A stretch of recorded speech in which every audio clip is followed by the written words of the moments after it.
የመጀመሪያ ጉዳያችን የምናደርገው ኢህአዴግን ለማፍረስ ትግራይን ማፍረስ የሚለው ናሬቲቭ የተቀየረው ለሀገር የማይጠቅም መሆኑ ያው በደንብ አድርጎ ፕሮአክቲቭሊ አለማየት ዛሬ የትግራይ የበላይነት ካልን ነገ የሚመጣ መንግስት የኦሮሞ የበላይነት እንደሚባል ጥርጥር የለውም ነገ የሚመጣ መንግስት የአማራ የበላይነት የወላይታ የበላይነት እንደሚባል ጥርጥር የለውም ብሎ አለማሰብ ሁሉም የኢህአዴግ ጠላቶች የትግራይ የበላይነት ነበር የሚባለው ዝም ብሎ በግልጽ ለማሽሞንመን የህወሓት የበላይነት ይላሉ ስብሰባ ላይ ግን ሚዲያ ላይ ሲወጣ የነበረው ኢህአዴግን ለማፍረስ ተብሎ የተደራጁ ሚዲያዎች ደግሞ የትግራይ የበላይነት ነው ወርቅ ይዘረፋል ነው ባለሀብት የሆነው ትግራይን በዚህ በኩል ነው ትግራይ ወርቅ በወርቅ ሆነች ነው 1 ሴንቲሜትር ወደታች ዝቅ አለች ነው መሬቱ ራሱ ማለት ነው ሲባል ነበር እና የትግራይ የበላይነት የህወሓት የበላይነት ቢባል ችግር የለውም ቢሉት ፓርቲ ለፓርቲ ነው እዛው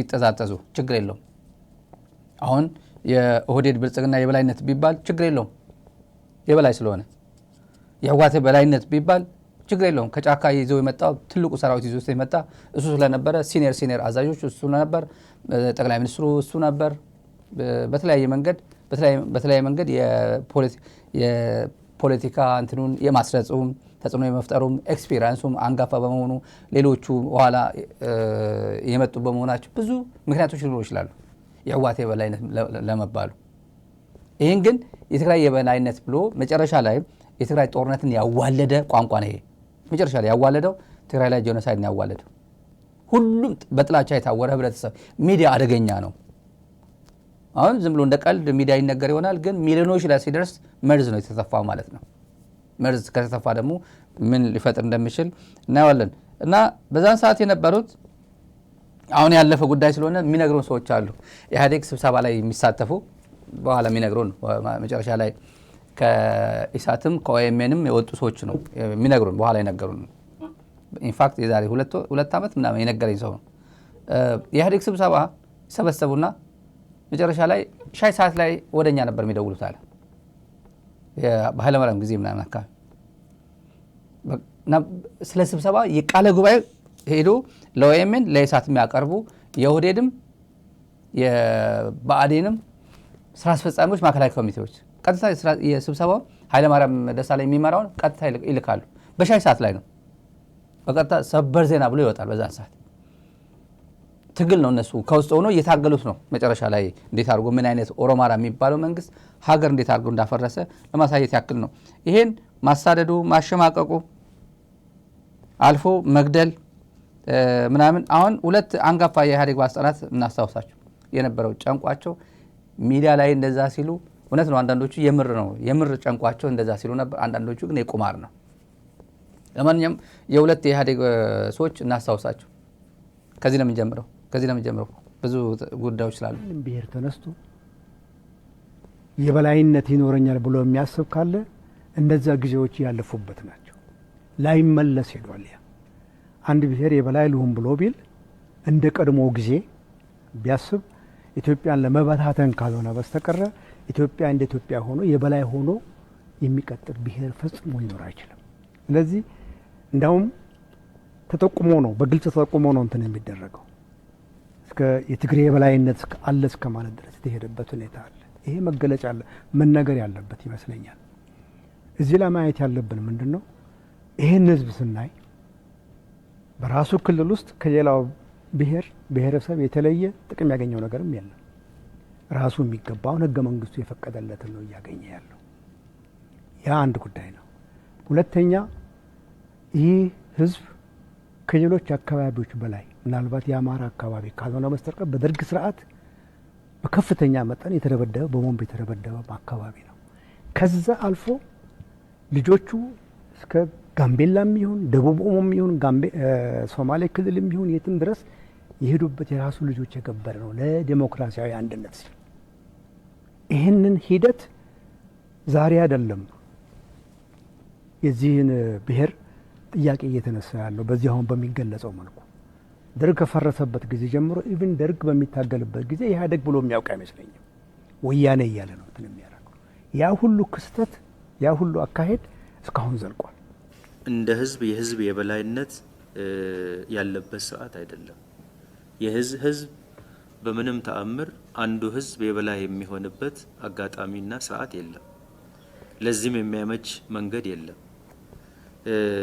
የትግራይ ህዝብ የበላይነት የሚለው የትግራይ ህዝብ እንደማንኛውም የኢትዮጵያ ህዝብ ባለፉት ስርዓቶች ሲጨቆን የነበረ የኢትዮጵያውያን አካል ህዝብ ነው። ያንንም ስርዓትም ለመገርሰስ ሲታገል የነበረ ህዝብ ነው። ስለዚህ በአሁኑ ስርዓትም ቢሆን እንደ ህዝብ የትግራይ ህዝብ የበላይ ህዝብ ነው ብሎ መውሰድ አስቸጋሪ ነው። ይሄ በኢትዮጵያ ታሪክም ኖሮም አያውቅም፣ ዛሬም የለም፣ ወደፊትም ይኖራል ብዬ አላስብም። ተመልካቾች አሁን የለማ መገርሳና የዶክተር ካሱ ኢላላ መልእክት ነው። የዛሬ 8 ዓመት በፊት ነው። 8 ኦፍ ኮርስ በኃይለማርያም ሲወርቅ አካባቢ ነው። የመጨረሻ ሰዓታት አካባቢ ነው። ምናልባት 1 ዓመት በፊት ወይ ወይዘን የመጨረሻ 1 ዓመት ነው።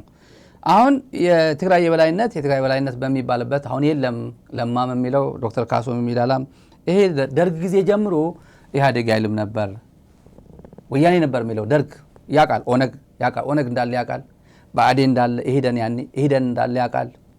በፍጹም ግን እንደዛ ማለት አይፈልግም።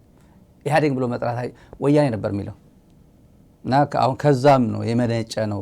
አሁን የትግራይ ለማ መገርሳም ያለዋል የለማ መዋቅር ለማ ባያደርገውም እና አብይ አጠገብ የነበሩት እና አብይ ግን ምን እያሉ ወደ ሚዲያ ወደ ኦኤምኤን ሲልኩ እንደነበረ ነግረውናል። በኋላ ምን እያለ ያው እዚህ መጥቶ ምን ብሎ ዳይሬክት አድርጓቸው ሚኒሶታ ሄዶ ምን አድርጎ ዳይሬክት እንደሚያደርጋቸው ኮሚኒኬት ሲደራረጉ ምን አይነት መረጃ ሲሰጣቸው እንደነበረ ናሬቲቭ እንዴት ይሰራ የሚለው ናሬቲቭ የትግራይ የሚለው በቃ እና ጎንደርም ይገኝ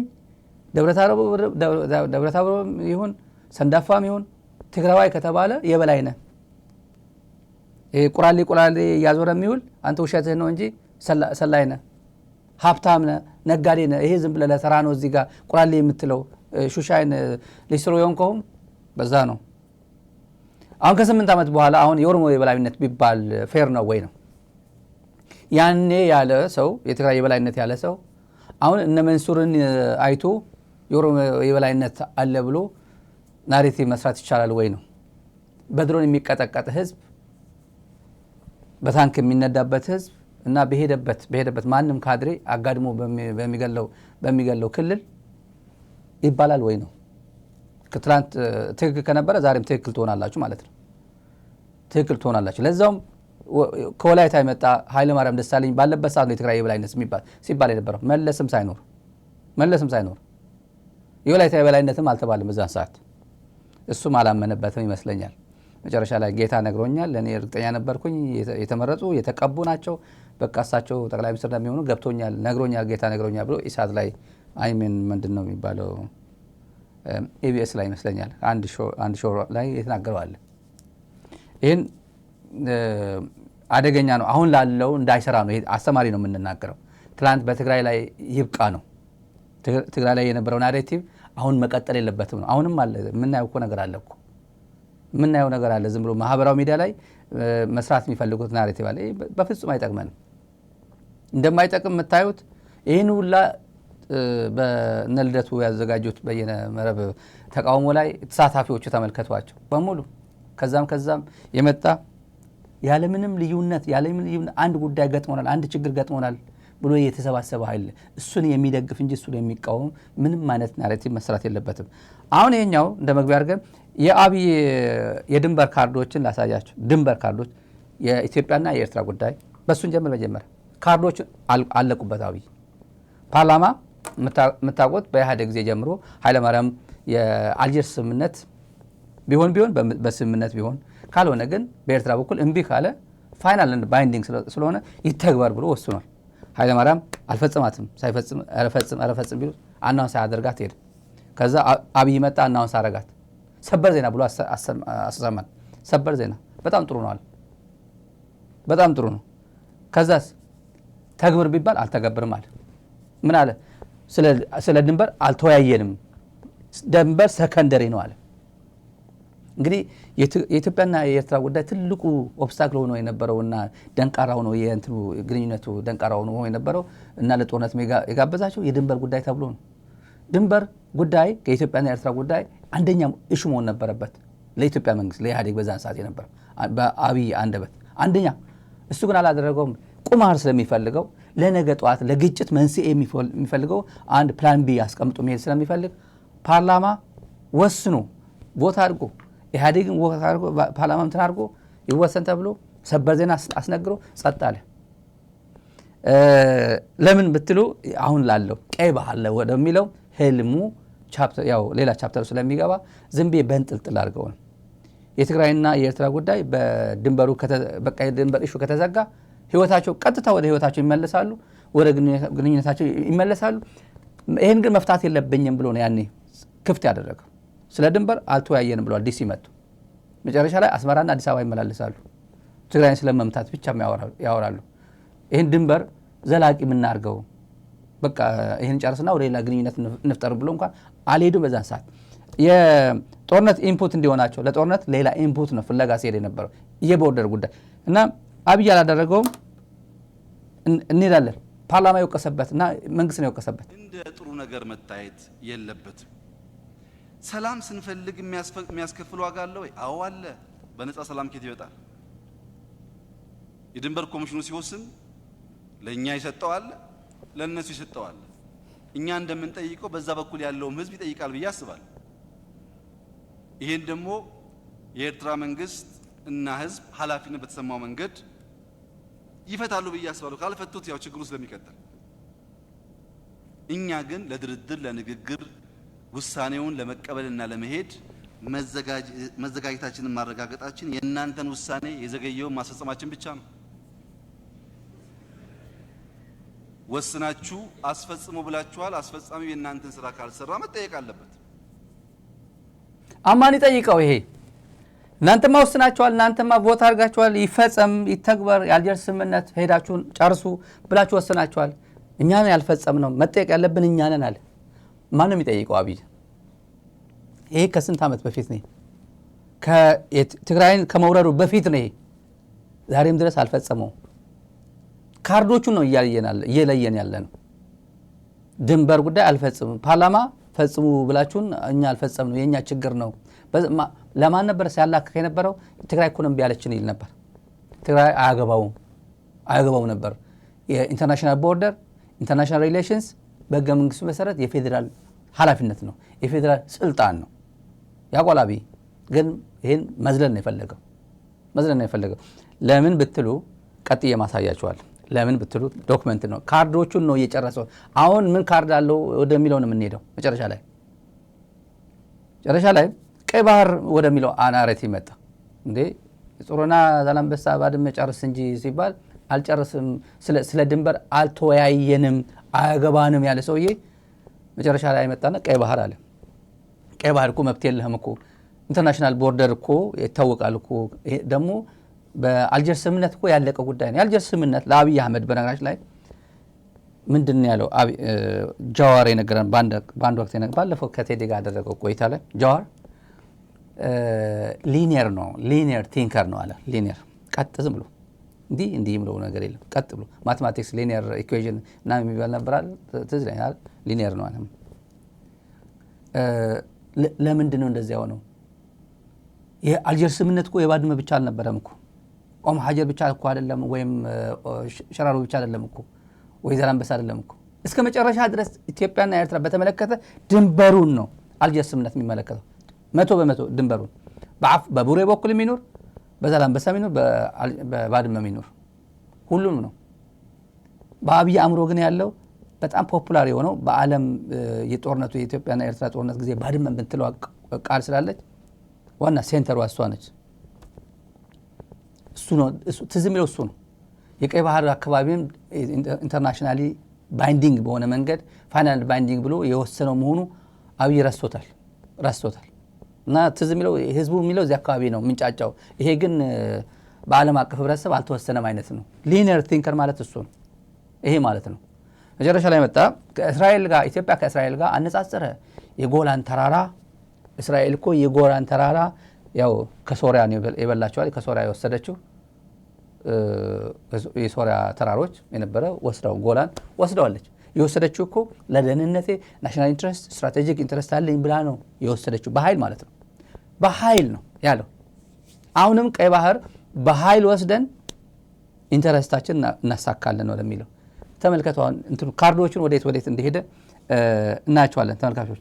ቀይ ባህርን በሚመለከት በተደጋጋሚ አንስቻለሁ። ደግሜ አቋሜን ለመግለጽ እንዲመቸኝ እስራኤል የጎላን ተራራ ለምን ያዘች?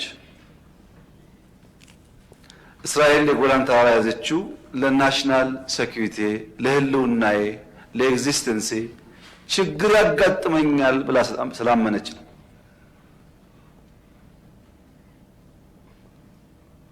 ኢትዮጵያ የባህር አክሰስ አያስፈልጋትም ብሎ የሚያምን አይገባትም ብሎ የሚያምን ሰው አንድ ተፈጥሯዊ ህግ የሳተ ይመስለኛል። ሰው ይወለዳል፣ ሰው ያድጋል፣ ሰው ያረጃል፣ ሰው ይሞታል። ይሄ ተፈጥሮ ነው።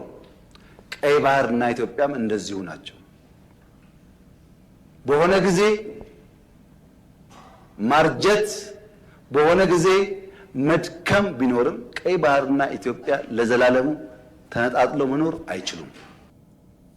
እንግዲህ በዚህ ነው ሄደው ተነጣጥለው መሄድ አይችሉም። ወደ የቀይ ባህር ጉዳይ ግን የባድመ የአልጀርስ ስምምነት ጉዳይ ምናምን ብሎ ባድመ ብቻ መስሎት ዝም ብሎ ዘሎት ነበር። የዛሬ 8 ዓመት ሰበዘና ያስነገረን ይሄ ሰውዬ ነው።